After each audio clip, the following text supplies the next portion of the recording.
Vamos continuar falando na área de filosofia do filósofo Schopenhauer. Na nossa conversa anterior, nós falamos um pouco sobre as principais ideias e de como é que ele acabou se afastando, de Hegel.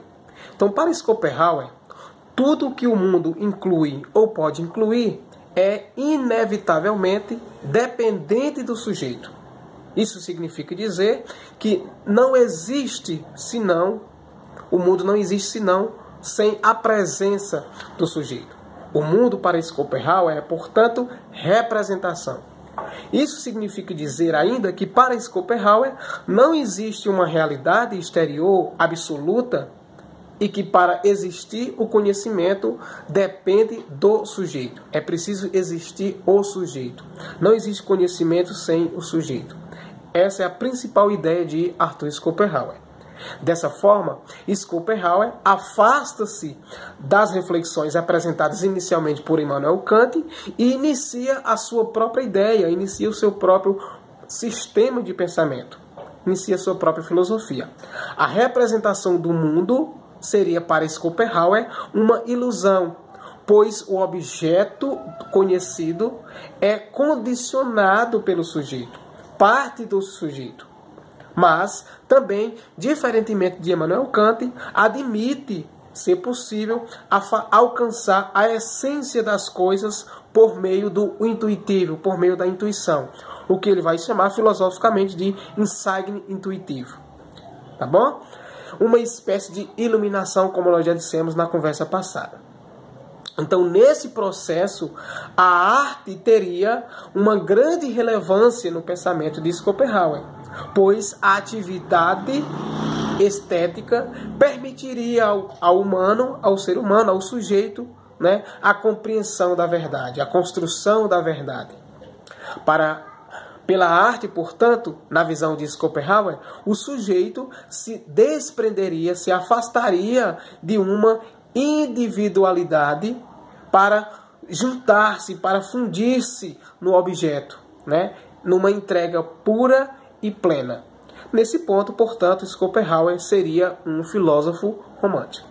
A filosofia ainda de Schopenhauer, em uma outra perspectiva, em um outro ângulo, vai se caracterizar por uma visão pessimista do indivíduo e da vida.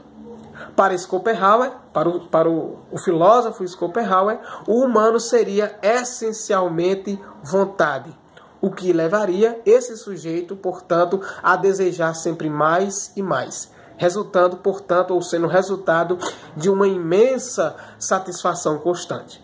Perfeito até aí?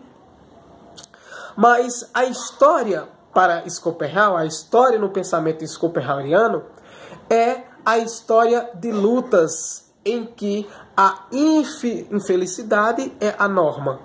Repetir novamente. A história para Schopenhauer é, portanto, uma história de lutas que seria resultado de uma infelicidade constante. Perfeito? A infelicidade para Schopenhauer seria uma norma. Temos, portanto, a recusa no pensamento de Schopenhauer, a recusa a uma concepção, a uma ideia racionalista da história elaborada por Hegel. Como nós dissemos, Schopenhauer se afasta do pensamento hegeliano, segundo a qual ele possuía, no pensamento hegeliano, portanto, possuía um sentido e, portanto, progride em direção a uma liberdade maior. Para Schopenhauer, portanto, apenas a arte, ou seja, apenas o abandono de si pode ser o ser humano libertar-se, pode fazer com que o ser humano se liberte. Vou repetir de novo.